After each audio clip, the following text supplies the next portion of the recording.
दूर गांव में हरियाली खेतों में घिरा हुआ एक ज्ञानी आदमी रहता था।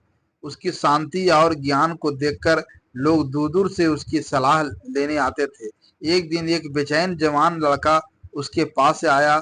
उसकी आंखों में बेसब्र थी। उसने ज्ञानी आदमी से विनम्रता से कहा, मैं अपने सब्र के अभाव से परेशान हूँ। मैं अपनी बेचैनी में शांति कैसे पा सकता हूँ? ज्ञानी आदमी ने सिर हिलाया और उसे पास के बगीचे में ले गया।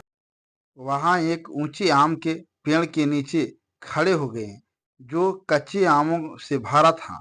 जवान लड़के की नजर उन ब्रांचेस पर टिक गई, जो मीठे आमों के लिए तरस रही थी। इस पेड़ को देखो, ज्ञानी आदमी ने धीरे से कहा। यह स्वादिष्ट फल देने का वादा करता है, लेकिन यह समझता है कि सब्र कितनी जरूरी है। जवान लड़के के चेहरे पर उलझन का एक झलक आई, लेकिन उसने ध्यान से सुना। पास आओ, ज्ञानी आदमी ने कहा और उसे एक कच्चा आम दिया जो जमीन पर गिरा था। उसने वह आम उसके हाथ में रखा और कहा, इसे चख लो। जवान लड़के ने आम का एक टुकड़ा काटा और तुरंत ही उसका खट्टा स्वाद महसूस किया, जिससे उसकी भव्य सिकुड़ गई। देखो, ज्ञानी आदमी ने कहा, पेड़ सब्र से इंतजार करता है ताकि आम पके, क्योंकि यह जानता है कि असली मिठास समय के साथ आती है। अगर यह जल्दबाजी करेगा तो स्वाद कड़वा और असंतोषजनक होगा। जवान लड़के की बेसब्री धीरे धीरे समझ में बदलने लगी।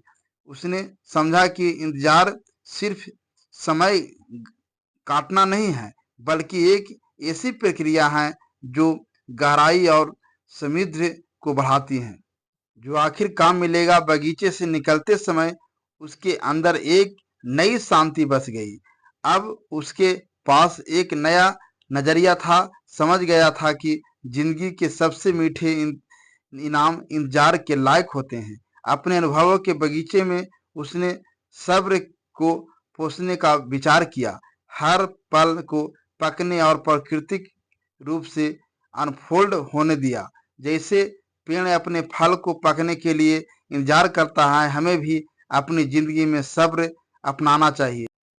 सब्र सिर्फ समय का गुजर जाना नहीं है, बल्कि एक ऐसी प्रक्रिया है जो हमारे अनुभवों को गहराई और मिठास देती है।